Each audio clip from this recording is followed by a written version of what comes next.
anybody or myself, I just want to stop and say thank you to the Southern Christian leadership. Thank you, Dr. Steele. I'm a fan. I am. I'm a fan. And I enjoy working with Dr. Steele and Kevin and Brady over and over again. So this is an awesome panel because it's giving girl power. Well, let's just say women power, okay? Because we're grown women here. So the title of this panel is Government Spending and Exclusion of Minority Organizations. That's, there's so many levels and ways to go with this. However, because we have experts, I am going to let them take the lead. I'm going to ask some questions. However, there will be general, and you can get in where you feel you would like to speak, or everybody speak in that way. Um, so I think I would like to ask questions to give a little bit of background and what's happening right now, and what is a call to action or to activate people in the room about things that they can actually do. So, Endora, we're gonna make something happen. Okay, so let's start with introductions, and of course, we want to maximize our time, but definitely blow yourself up, big yourself up. Oh, hi, good afternoon, everyone. My name is Endora Govan. I am a part owner of US Gov Policy. It is a company that literally helps people and businesses get certified to do business with the government on the federal level, state level, and local level. Um, Uncle Sam buys a whole bunch of stuff. A whole bunch of stuff. Anything you can think of is bought by either the federal, state, or local government. So that's what we do right now. Of all the businesses that contract with federal agencies, state agencies, and local agencies, only 3% are black-owned companies. So there is room for us to get certified as companies, whether you're in a hub zone, an empowerment zone, an opportunity zone. We hear all of the new titles that come up, and then we get hopeful about getting a piece of the pie, and we end up seeing other people eat all of the pie up, and we're wondering where is our piece. So that's what US Gov Policy does. It makes sure that you get into the game in a way that you can compete. I think one of the states, their lottery campaign was, you can't win if you don't play. So how do you win a government contract and you're net certified? How do you win a government contract if you let the scare of your company being compliant, oh, I'm too small to do business with the government or other agencies, and then that scares you from even entering the race. So my company is a safe place for you to come, lay your cards on the table, and then we help you identify an area of service or product to present to the government. That's in a nutshell. Wonderful. Okay, I'll go next, Yes, Kia. thank you. Good afternoon, everyone. Good afternoon, I know, it's afternoon. Good afternoon. There's tea and coffee. So my name is Makini Nyante, and I am the Chief Communications Officer and Senior Vice President at the American Institutes for Research. We are a large nonprofit, nonpartisan organization that does large-scale research and evaluative studies for the large federal government agencies, primarily Department of Education, Department of Labor, Health and Human Services. We also do partnerships with foundations, and our focus is education, health, workforce development, and we do this domestically as well as in the developing world. So we do a lot of work with USAID as well. We're focused on equity, and part of what really excites me about being here today is because we think about what the evidence base is for any issue. Part of what I manage in my shop, being the Chief Communications Officer, is all degrees of storytelling, whether that be inside the company or externally on the policy level, government affairs, charitable giving, those types of things. And so we're thinking about how to build the evidence to really inform the changes in policies that need to be made. We're nonpartisan, so we cannot have a position on how the decision should go, but we really do try to have be the arbiter of evidence around those things. And so we conduct that work for our clients, being federal agencies as well as state agencies as well, but we fund a lot of our work as well through what we call the AIR Equity Initiative. And so that initiative is a place where, outside of what our clients have asked us to do, we can reinvest in the communities and building that evidence base. And again, our focus is equity. So through our equity initiative, we're focused on segregation by race and place. We're focused on safe communities through community policing. We're also focused on health disparities. And so we're really putting our money where our mouths and our mission is to make our communities and our nation and our country better. Thank you. Good afternoon, everyone. My name is LaTanya Pegues. I'd like to thank everyone involved in the leadership here, Kevin and Brady and so many, for having me. I actually live in Austin, Texas, and I'm looking for Matt Engel. I'm like, I got to talk to him about that Lone Star project because, we've got a lot to talk about there. But I am originally from Colorado Springs, Colorado, and yes, there are black people from Colorado. You're looking at one, and I'm a very happy graduate of Howard University from 19, That's right. And so my background is a little bit different. I'm a low-temperature physicist by profession. I've done a lot of work in low-temperature physics research out in Malibu, California, and also in different areas. And I have an interesting background working on spacecraft. A lot of people are really familiar with satellites because you're receiving the service, but not too many of us have actually touched the spacecraft before it's even left the planet. And so my perspective is a little bit different because it is truly out of this world. Thanks for laughing at my jokes. We're going to have fun up here today because I got a lot of them. Here we go. So just mention a little bit about my background. I've done work in entertainment industry too. Helped create a category for the Grammy organization, founding a member of the Stellar Awards Gospel Music Academy, and so on and so on. But I just share that to say that when you talk about business and opportunities, it can come in so many different areas, so many different backgrounds, and it's so important to be able to really understand what something costs, because if you understand the true cost of something, the true price of something, then you really know if you're getting a good deal when opportunities come your way. I've seen some of these organizations be so excited to hold a $10,000 checkup because a donor or a sponsor gave them $10,000. But if you look at what they're doing with other organizations that may not even be doing a tenth of what you are, there are a lot more zeros on their check. So it's so important to understand the whole big picture. Yes, we enjoy, receiving funds. We enjoy, having revenue coming in and out, giving. That's another part we need to talk about too, our philanthropy, not just in politics, but also giving back in our communities. And there's all kinds of ways that we can do that. But I'm getting on my soapbox. So thank you, Kevin and Brady and everybody for having me. All right. Good afternoon. Good afternoon. I'm Wesley Hodges of the Hodges Foundation. It's a foundation of rural and economic development. Rural because I'm from Alabama and I'm from native of the Black Belt area, which is one of the most underserved areas in the country. And it spans, most people just think it's in Alabama or in the South, but it spans from about 13 to 15 states all the way up to Maryland Eastern Shore, which is why, Maryland Eastern Shore all the way down. So we seek to serve all of these states, but at the same time we have to start at home and then spread abroad.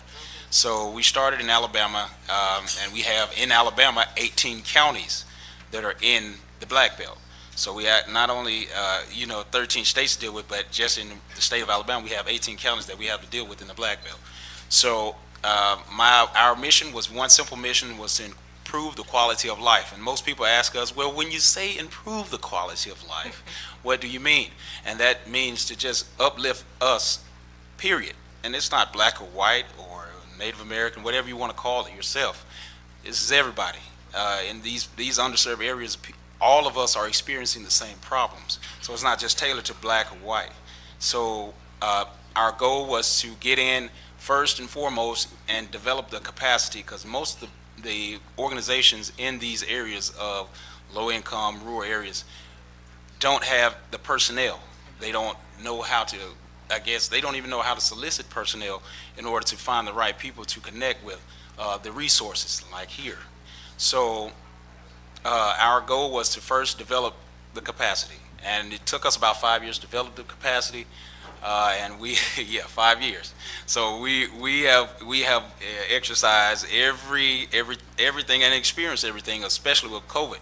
COVID allowed us to see just how underserved we really were, because once COVID hit, it took us out, and we were dormant for quite a while. We were dormant for until now, you know. So we've been dormant for so long now that we just really are ready to get back to what we were doing with the capacity that we have, and now match the funding is what we are hoping, that you all see that these underserved areas and the rural areas are in dire need of the funding. I know I'm not, and this is not to take away from anything that the other states and cities seek to achieve with their funding requests, but in the South, in Alabama in particular, in the Black Belt of Alabama, we are in dire need of resources, or these cities and municipalities, localities will be extinct within the next 5 years.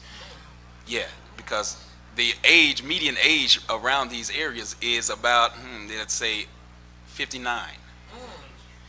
Yeah, so you don't have youth, you don't have anything to retain the youth. So we have in the foundation, we have about 9 departments, and these departments are serviced from health and human resources to youth development, to sports and recreation, to arts and entertainment, also to housing and neighborhood development, which started as urban development, but neighborhood development is more, you know.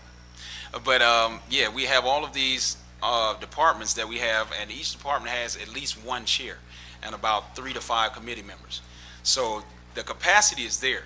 The personnel, we have gone far and beyond measures in order to get the personnel. Now it's more so of having someone trust Southern organizations, because I don't know what, we don't have a good look, and I understand why. We don't always use the money as we should, and that's not the youth's fault. You know, in this instance, I'm a youth, but it's not the youth's fault. It's more of what we need to push forward. And I'm just focused here today to see what can we do to push everything forward, to push the envelope for all of us. Awesome. Thank you all very much for those thorough background and descriptions of the work that you do. I think piggybacking off of the title, government spending and the exclusion of minority organizations, the first question I would like to ask is, what are the economic and social consequences of excluding minority organizations from government spending initiatives? And I'm going to leave that open. Go ahead, Endora. Yeah. I'll take that one from 2 perspectives. One is personally what I've experienced, and then the second is sort of nationwide. So I grew up in Washington, D.C., which you know is a bubble. So that's why I said my personal experience and then what's happening nationally. Right. So personally, growing up in Washington, D.C., we had a amazing mayor, Marion Barry. So he created a whole black upper class economy. Correct. So growing up, I saw my neighbors do what I later called zip code changing deals. They lived in my neighborhood, then they moved out to these big, huge homes, and they had things like boats and Harleys, and they bought other businesses. So that's what I grew up seeing my entire life. I've known black millionaires and black people in power. Wonderful. But you leave Washington, D.C., and you find out you were living in a bubble, because Absolutely. that definitely is not the case nationwide. No. So what I experience is people being able to support their immediate family, support churches in their communities, support underserved people from their business that was doing business with the government. So I saw them be able to kind of learn, earn, and return. They learned how to do business, they earned the money, and then they returned back to their neighborhoods to give back. But then nationally, there's just such a deficit when only 3% of black businesses actually do business with the federal government. On both sides of my family, my mother and my father, we had entrepreneurs doing businesses federally and with DC government. For example, like circa 70s, my uncle had Amco gas stations. I'm hanging out with him and someone gasses up and pulls off, and I'm ready to throw a rock at the window, like, what's happening? Did he gas and go? So my uncle explained, no, I do business with the federal government.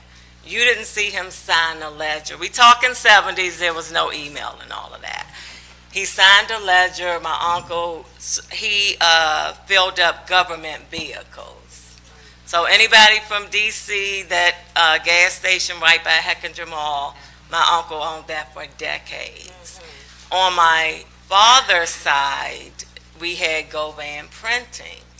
And so, again, Marion Berry, he gave that uncle printing contracts. So signs on the street, don't park between 9 a.m., whatever. My uncle did that type of printing. But then nationally, so if you don't have that vehicle to bring in that money to change your life, your family's life, the community life, our communities suffer when the stakeholders aren't participating.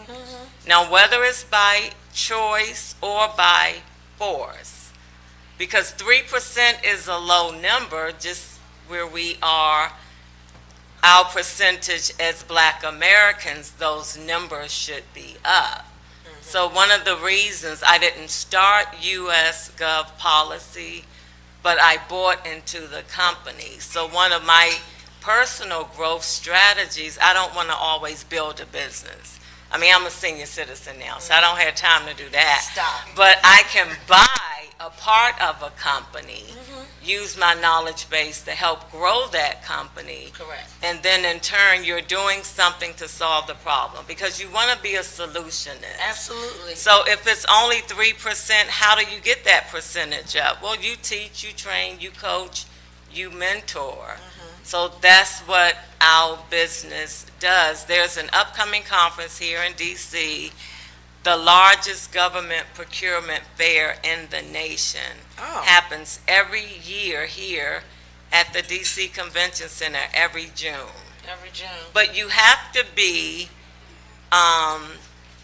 designated already to do business with the government to attend. You can't even get in. So no looky-loos, no tire kickers. Right. The matchmaking sessions, the world's largest billion-dollar companies that's doing defense work, that's going to the moon, Mars, our new destinations, as one of the panelists said. So there are people who aren't even thinking about Earth. They're making billions on other galaxies. So if we aren't even in the first game, how do we get in all these other games? Exclusion is, it's such a big problem. Right. And I think it's going to take more than, I think what Ms. Chang was saying is like the passion needs to be placed in the hearts of a lot of people.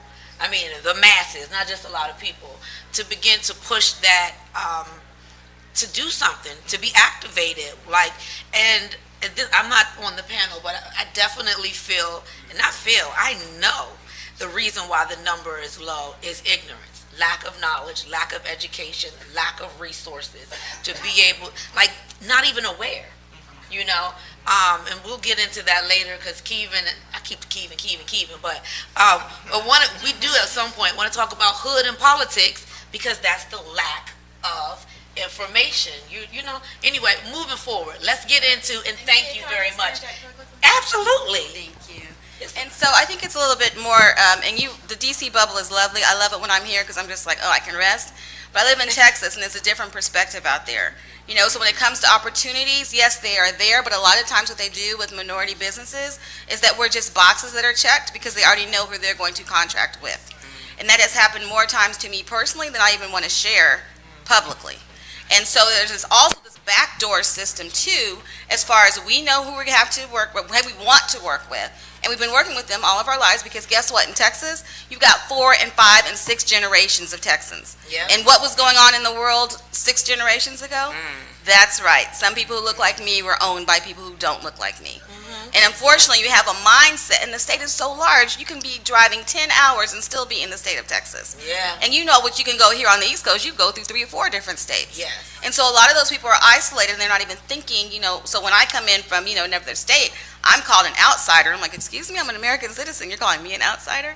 And so what happens is so certain parts of the country out of the DC bubble have a way that they've been doing things forever, and that's the way they want to do it and still do it. But in order to be compliant, then they'll literally call me, hey, Latanya, we have this opportunity for your, and by the way, I'm a business owner since the year 2000. I forgot to say that. I've been a CEO of a company. And so they say, hey, we have this opportunity for you to be able to, come on in and engage with us. I'm like, great, stop what I'm doing. We call these unbillable hours that you don't get paid for, that you're just kind of like praying to God that you're going to be able to recoup those hours at some point. Tons and tons of that time, getting everything in compliance and ready for what they need, submit after they called me. But do you think that after I submitted, I even got a phone call for an interview to find out what's next? How can you engage with it? No. And so, yes, there are these systems that are in place that supposedly help, and in Washington, awesome. But outside of the bubble, a lot of us are struggling to even have an opportunity to get a contract with the state. Yes. Local is a little bit easier sometimes with the county or with the city of Austin, but as far as the state of Texas and even federally, it is a challenge. That sounds like communication channels. Yes. Yeah. I mean, I'm also a native Washingtonian, and I did also benefit from the uplift and foundation building that Barry built. So I was in the Mayor's Youth Leadership Program. I was the youth mayor of Washington for a year. And so I know the power of that economic empowerment, early on, and how it changes your mindset. And yes, Washington is a bubble, but it's difficult, for the black folks that are left in Washington. It's more kind of a latte city than it is chocolate city anymore. And so gentrification and a lot of the systems that are being redesigned to disenfranchise those who are here is certainly an issue. But I would just say, clearly I represent a large fish in a pond, and so the piece that I would offer is access is a big issue. And I love how a lot of these panels have this connective tissue about systems, because that's really what this is about, and understanding what the systems are, how the systems work, and how they intersect with each other to continually oppress and marginalize people, and to really intentionally leave certain people out. And so people will say, well, certain people are not benefiting from certain contracts because they are not working hard enough, and this is the kind of bootstraps mentality, which we know is a farce. And so the lack of access, the lack of knowing which tables to sit at, and who you need to know to be able to get in on certain contracts, that's intentional. And so when we talk about dismantling systems, we have to be talking about how do we create access, but not acting like it's a meritocracy, because it never has been. I agree, especially coming myself from other states, and then moving here, and it became like, it was like all these black people, so because versus someone who's from here, being in the bubble, but I'm coming from Pittsburgh and Philadelphia, so and then coming to Prince George's County and Washington, D.C., it was like a whole new world, so overstood on that. And so just let me ask another question, McKinney. Tell me about how reverse discrimination actions have influenced your organization's programs. Well, I mean, we are, for lack of a better term, I mean, we're a consultant, right? So we are a nonprofit. We have nonprofit status and we have a philanthropic arm, but we are a consultant that does work for our clients. So I don't know that reverse discrimination really kind of shows up for us. What I would say is that, a lot of nonprofits and maybe even companies to a degree, most of my career has been in the corporate world, we talk about having a mission, but what I will say, what really inspires me about the American Institutes for Research is that the focus on equity, the focus on truthfully acknowledging that systemic racism exists, Yes. Yes. and that it needs to be addressed through an evidence base to prove what the outcomes can be when you look into unsettling those systems. I mean, that's one of the reasons why I continue to be at AIR, because we do look at the problem truthfully, as was spoken on an earlier panel, and we seek to hold ourselves accountable. I mean, we are an organization of 1,800 people around the world, and so we're a microcosm of the world at large. We are not perfect by any stretch of the imagination, but, we have a board of directors that holds us accountable to everything that we commit to around inclusion inside our company and through the work that we do. So I don't know that that really applies to us directly, but we also recognize that we are just as flawed and imperfect as any part of this country. And that's very important to acknowledge versus people who are like, they want to just rep in what they think is, I'm just going to say versus the reality. And being sincere like that, it humbles other people to want to, well, what can I do? And feeling like they have a voice with you versus someone who is like, I don't connect, Okay, so moving along. I'm going to jump down a little bit in my questions and get more around infrastructure. Let me see. To what extent are minority communities involved in the planning and decision-making processes for infrastructure projects that affect their specific neighborhood? Because we've already been talking about that. So, for example, in Alabama, in rural communities in Alabama, what are some of the things that people are doing in that regard? When you say in that regard, I'm sorry, let me read the question. I was about to say, you said is referring to the interest in the infrastructure? Yes, infrastructure. I mean, it's very little, because they don't understand what We can't hear you, so. Oh, I'm sorry about that. Yes, please All right, speak cool. up. Sorry Thank about that. you. Can you? So it's very little, because most people, average person doesn't really understand exactly what infrastructure is. Right, yes. Yeah. So, right. So it's more of a giving these communities a basic description or basic a Webster dictionary or a dictionary or thesaurus of what these terms are that we're using. So the thing is, infrastructure is everything, though. It's your healthcare, it's your natural gas setup, it's whatever entities or whatever amenities that you can put around a community in order to bring in other resources and networks. So if you are in, say for instance, my hometown, Abology, and you have the most that you have as far as economic anything is 2 gas stations. So you don't have law enforcement, you don't have medical. Nearest medical is the county seat, and which is the case in most like small rural towns. Yeah, the county seat is your go-to. Right. So you don't have grocery, you don't have produce, you don't have all of those. You have to go to the next. Yeah, to the next city, which could be 8 to 25 to 40 miles away, depending on your preference. So when you talk about infrastructure, and guess what? The crazy thing about it is the infrastructure of my hometown is actually set up to be a dynamic city. It has a waterway, it has rail, all rails run through my hometown. So you have Alabama Gulf Coast Rail, you have Norfolk Southern, you have all these rails that run directly in my backyard. But you also have Colonial Pipeline, the fuel line for in my backyard as well. So you have all of these resources, but people don't know what to bring in around those resources in order to promote the economic infrastructure. So you have economic infrastructure, but you also have regular edifice infrastructure as well. See what I'm saying? So, yeah, that's basically, they have no interest because they don't know what it is. Yeah. Yeah. And so, I think I'm just gonna, off the side from what I have here, what we keep circling in whatever part of the United States we're in, there's a breakdown in communication and education, even to get to the resources that are available.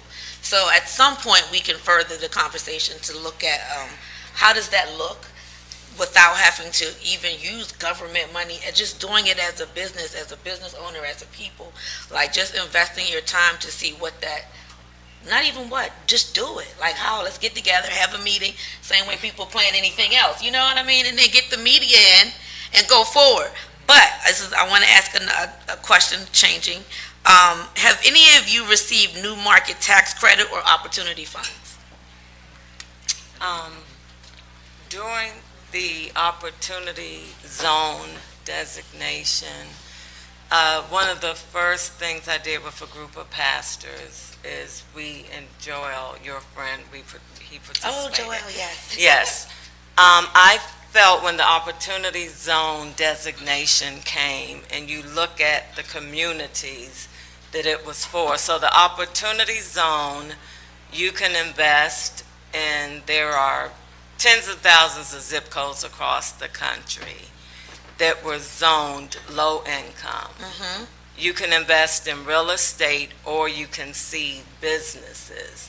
If you keep your investment in for at least 10 years, your capital gains, you wouldn't pay capital gains if you all know what the capital gains tax is. The difference from what you invested and what your investment made. So that's mind-boggling. But in the black community, who really had the money to do the investment? And they came out of our community. So I felt the largest landowner is the black church, primarily in our neighborhoods, especially some of the historic churches. They've been there for over a century. And during what we call those drug years, where it was very bad in inner cities, most pastors bought properties around them. Oh, yeah. And you look up and they own a city block or 2 to 3 city blocks. So we gather pastors together to do Opportunity Zone funding workshops, because I knew the big hedge fund people would pounce on the pastors. And we've seen it all across America, pastors who sustained that neighborhood until it was gentrified, really didn't benefit from gentrification because some took the money. Now, we have pastors here who've held on to their properties, like right here in this room. So did I personally benefit? We have some deals in the works. So we're hoping that we come out good on the other side. But I'm such a trainer at heart that whatever the problem is, I try to become a solution or an answer for the stakeholders. So even if it's something that I may not personally profit off, how can I identify that person that can profit and let them know you have a profit? Because sometimes we don't even know we're in the game. Right. You know, we don't realize that grandma and grandpa's house that they bought in the 60s for maybe $15,000 Definitely. is now worth $1 million. Yeah. And it's sometimes hard for the children that are left to believe it.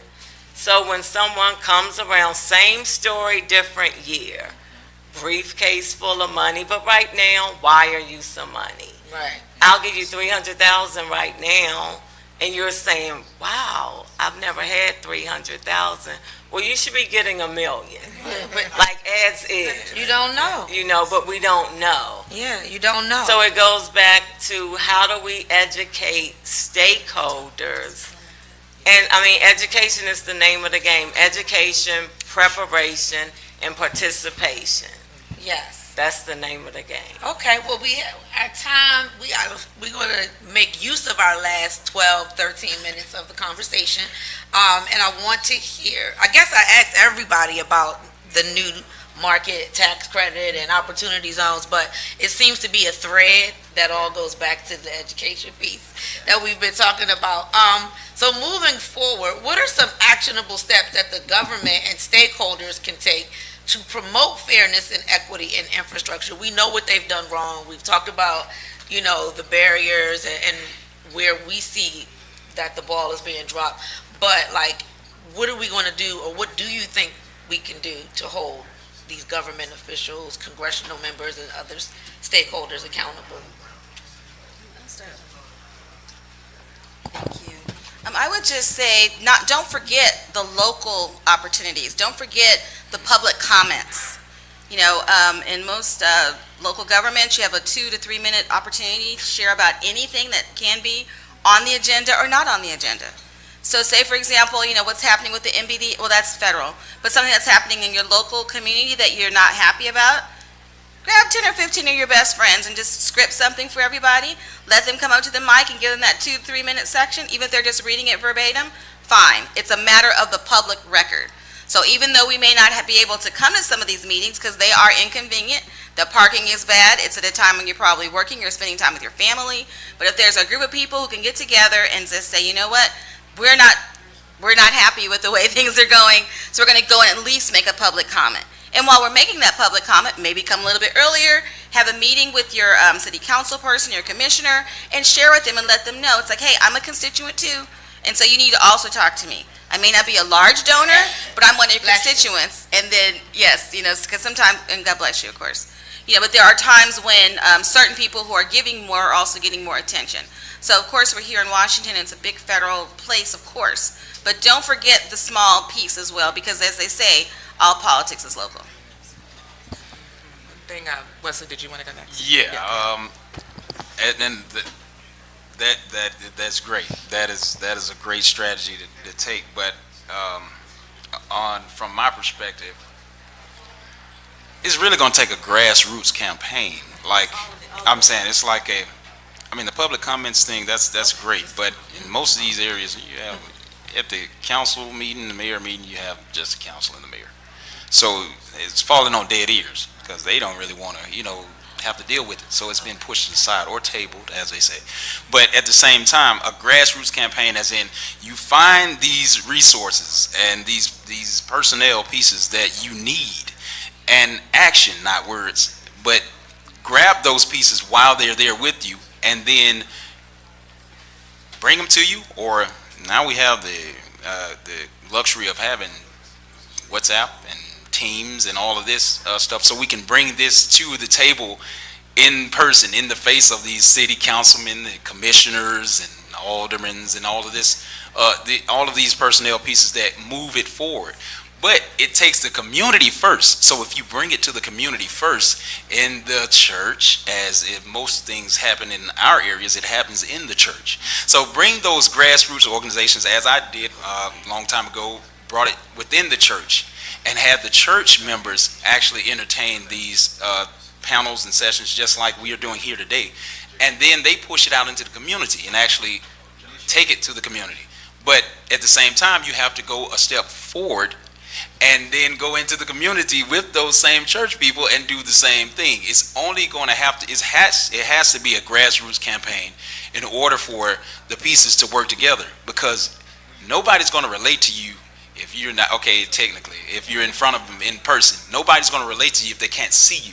Calling them on the phone and talking, that works. But if they hear you and they hear your rhetoric, and your rhetoric is not sounding like theirs, that's a turnoff automatically. So if you come in and it sounds like you're more, and don't you for 1 second downplay your education, but if you sound more educated on the phone, in some of these areas, that is the largest turnoff. That's the fastest way to turn off someone. So you have to get into it, and they have to see you. They have to see that you're genuine about your interest in their community and how to push the envelope forward once again. So yes, 300,000 is great if you could get 1 million, but to 300,000 to a person who has been making it work off of 1,000, you can do wonders. So it's just a matter of perspective. And I'm going to build on that because nothing, I think history has taught us the power of the grassroots campaign and the power of many voices coming together and applying pressure. I think at the highest level, and what some of the previous panelists have spoken about, is the importance of putting that pressure on your policymakers and on legislators. And one of the best ways to do that is to understand who they're listening to. And so, if you think about any individual policymaker having several degrees of influence around them, understanding what those bubbles of influence are, sometimes they are advocacy foundations like those that are represented in this room, sometimes they are bloggers, sometimes they are journalists, sometimes they are parent organizations. I mean, you'd be surprised. And it's sometimes hard to do that. I recognize that takes some degree of sophistication and elbow grease, but there is a limit, I think, sometimes to what a letter to your legislator can do. But when you apply pressure to the people they're listening to, you can really start to make a difference and get them to wake up and pay attention to your issue. Nothing, again, takes the place of the many voices on the ground, and we will always need that in our communities. But we have to put pressure and hold accountable these people that we are voting into these offices. And let's get to the people they're listening to. Yeah, absolutely. Absolutely. And I would just add, recognizing the state we're in now, technology is replacing millions of jobs. So right now, public works in many cities, they're putting sensors. There's a sensor for everything. So there's a sensor for your trash can. They can tell how full your trash can is. And I'm going somewhere with this. So if your trash can is just a quarter full and at like 3/4, they can skip you. But what we're looking at, what we are not looking at, is they also use this data to determine how many public works workers we need. So if I'm not emptying your trash can every week, I don't need this many workers on the street. And people of a certain age, like me, who are senior citizens, where are you going to work?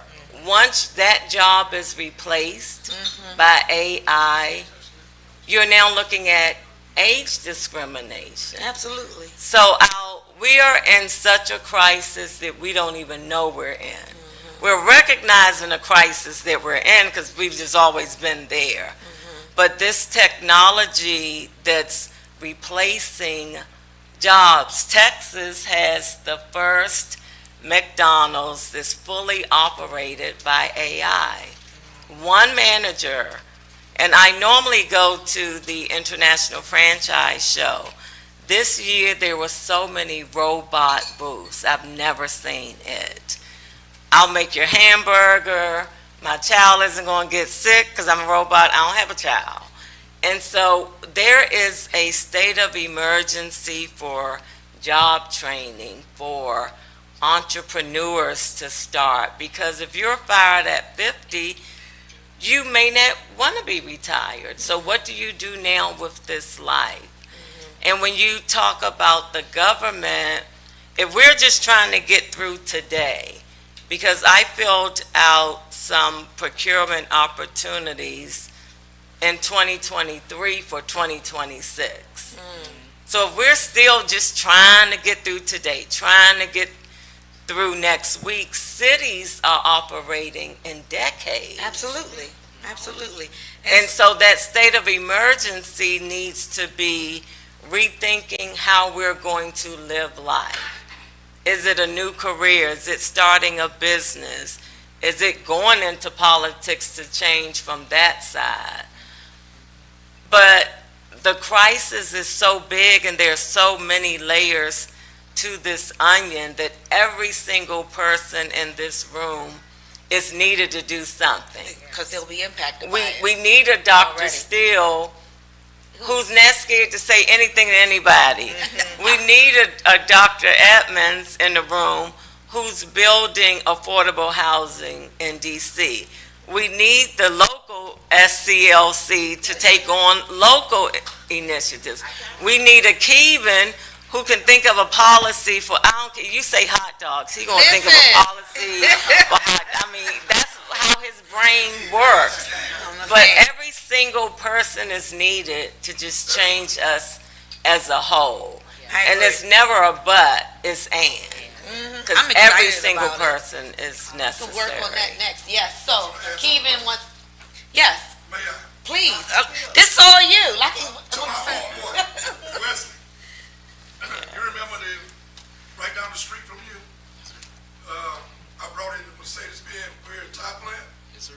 All the Mercedes-Benz Yes, sir. built an $8 million bill. I was a state senator. Yes, sir. Yeah, It didn't stay there hardly a year. Am I right? wow. Right. All the Mercedes-Benz that was being built, the SUVs, I brought it to an all-black county to put on all the time wheel assembly plant. And I raised $8 million to build the plant. Why it didn't stay? They left. I don't know. I'm asking you. You know why. Local, Local politics. local That's politics. right. Our politics is local. Local politics. And I won't go no further. But I feel good about it because I worked my behind off and convinced them to go there and raise $8 million to build a plant. And they're going to do all Mercedes-Benz. Hire something like 100 people. They didn't stay there a year because of local politics. All black politics. thank you. I did that. Thank you. Thank you, everybody. I appreciate the valuable information. I think this is what you call activated, because I want to go back and be like, okay, Kevin, let's get everybody together so we can do that. So, yes, thank you. Thank you.